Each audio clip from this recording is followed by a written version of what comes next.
video, another share guys, another POV.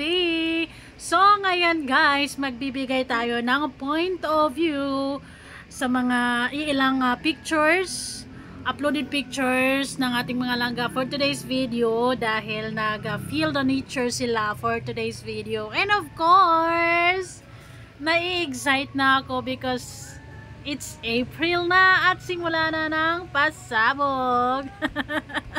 Simula na ng mga exciting na araw para sa ating lahat. Oh my God, this is it. Legit ang ating excitement talaga. So, the most awaited part is yung makita yung invitation nila. Hi! Ito na kaya yon. So, credit to the owner. So, nakita ko lang to posted sa community ni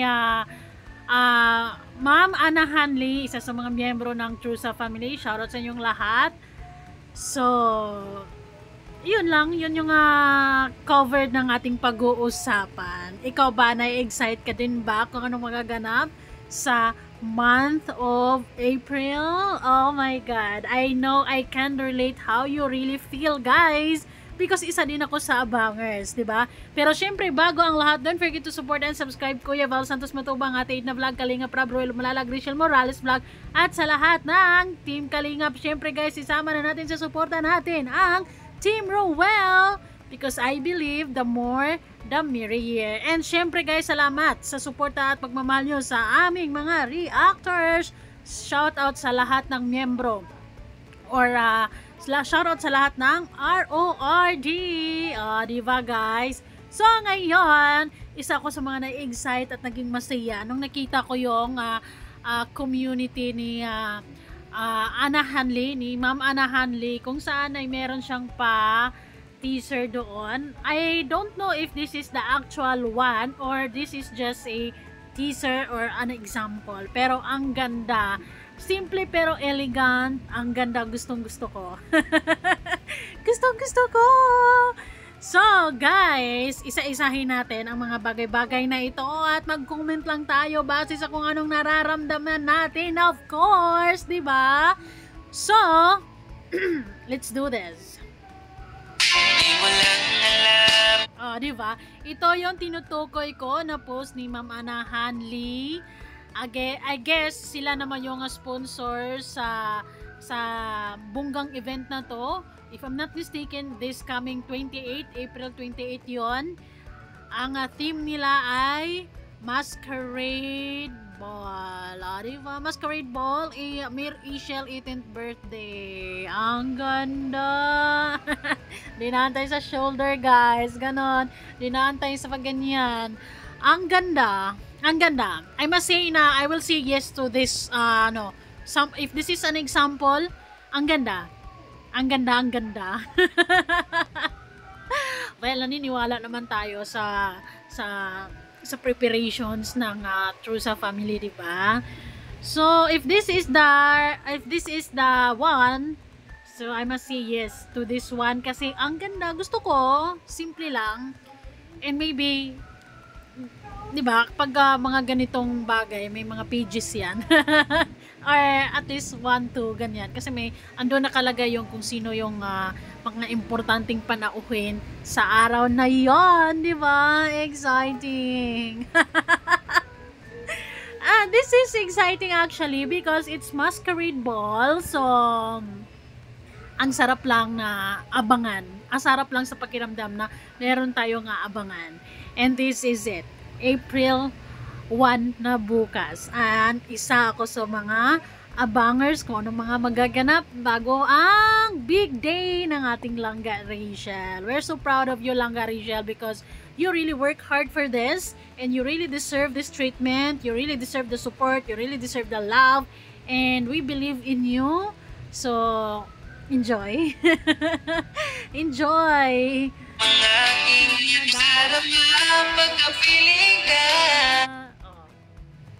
Parang naisip lang nila anong ganap Langga. Siguro naisip lang dito. Actually, I'm just making a point of view sa bawat pictures na nakikita sa bawat pictures na makikita nyo guys, okay? This is just something what's going on my mind. Diba? So, siguro naisip na nilang ni Langga Rachel, magbe-birthday na ako, Langga. 18 na ako. Anong plano? I know na sobrang naging masaya yung samahan nila. And actually, yung buong March ay naging highlight talaga yon sa buhay nila, no? Sa pamilya nila. And we can see it, we can feel it kasi ang daming support, ang daming blessings. Punong-puno ng pagmamahal sa buwang Marso. So this is it. April na bukas, kaya iba yung excitement natin. Iba yung excitement ko, of course. Next, guys. And before that, today is meron silang ganap na kumbaga nag-picnic sila, nagano sila. So ito lang naman ay mga pictures lang naman na uploaded ni Dodong sa kanyang FB. So it's just a ayun, magko-comment lang tayo ng kung ano man. Diba, kita nyo naman dyan na yung live ni Dodong is nabitin tayo kasi nga kinulang sa connection, kinulang sa signal, pero carry lang. Yun yung hint na nasa bukid sila, no? Nagpalamig, nag-unwind, they deserve that kind of feeling na although meron namang fresh air sa kubo nila, pero iba to, iba yung ganap na ito kasi iba din yung feeling na kumakain kayo sa bukid, kumakain kayo sa ganyan, no? Parang ano lang to, bodol fight. Nagbabaon sila, mga ganyan. This is just my assumptions kasi we don't know really what's really going on there. Base lang sa picture ang sasabihin ko, diba? Anyways, I can see their faces that they're enjoying it. And nakikita natin na buong team sulit. Of course, magkasama ang Langga, diba? Dito natin makikita ang tunay na ganda at tunay na kagwapuhan ng dalawa. Walang ano to, kumbaga walang simple lang ang pormahan dito. Kita nyo naman yan, talaga namang isa sa mga favorite na shade ito ni Dodong Ruel. Bumagay, di ba? Siguro ang sarap ng araw na ito para sa kanila because we know they're exploring the place at the same time they're productive. Kasi for sure meron tayong abangan later sa ganap nila kung anong nangyari doon. Pero this is just only their pictures and i-react lang natin yung mga picture nila. Upload ito sa Facebook ni Dodong.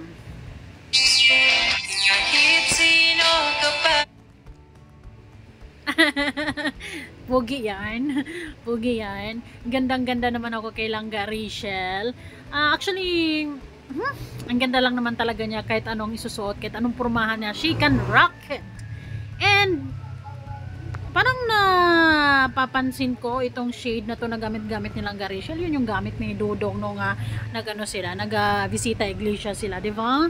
So, relationship goals, ika nga. Next one. They're both love selfies talaga.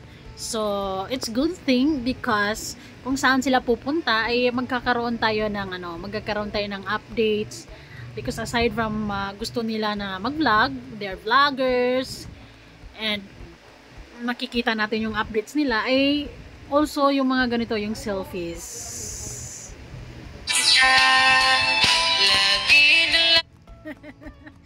Parang ang saya ng araw na to for sure.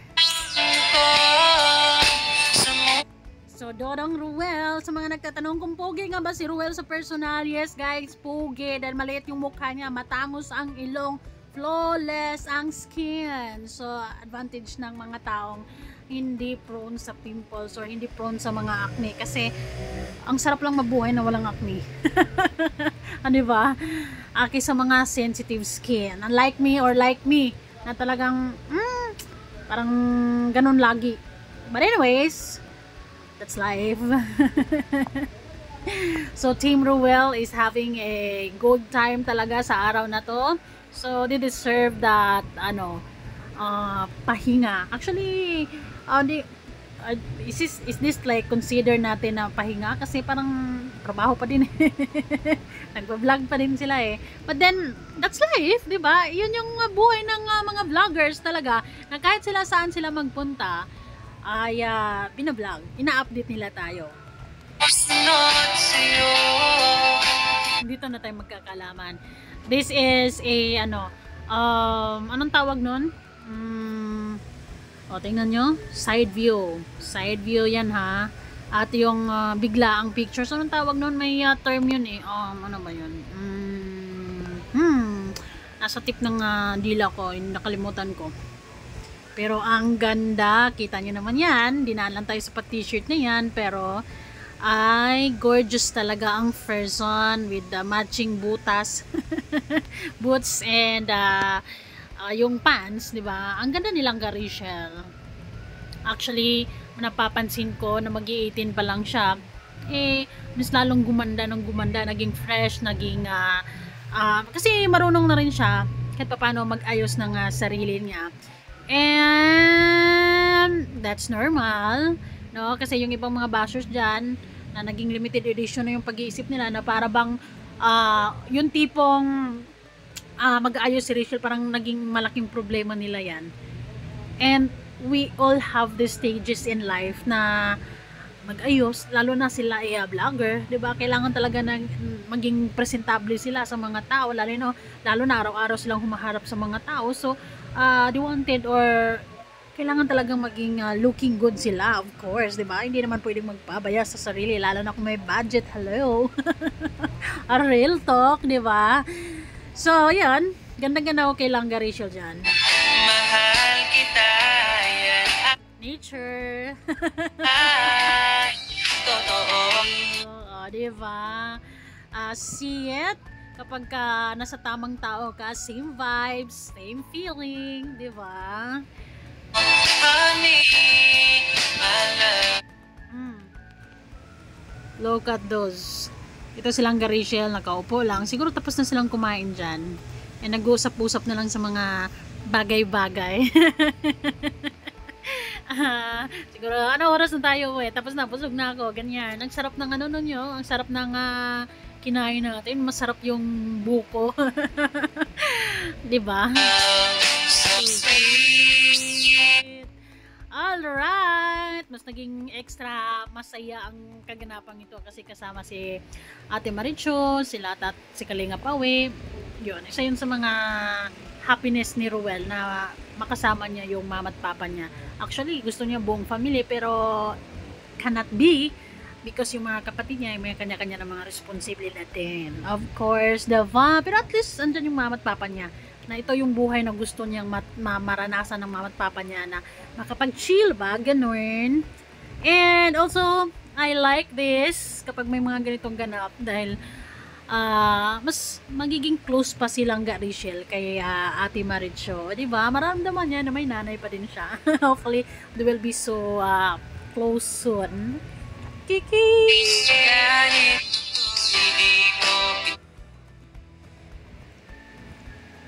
It's happy Sunday indeed.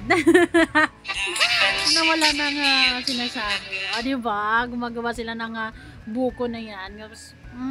Parang ang sarap-sarap lang ng feeling pag may mga ganyang kaganapan. Tapos kasama mo yung taong na, mga kataong alam mo na very supportive sa'yo. Kasama mo yung mga totoong kaibigan mo, mga mahal mo sa buhay. Parang pumunta kayo sa lugar na yan, na walang problema, walang ibang iniisip. Just to be happy, diba? Just to chill and didma sa mga bashers, ganon ang feeling.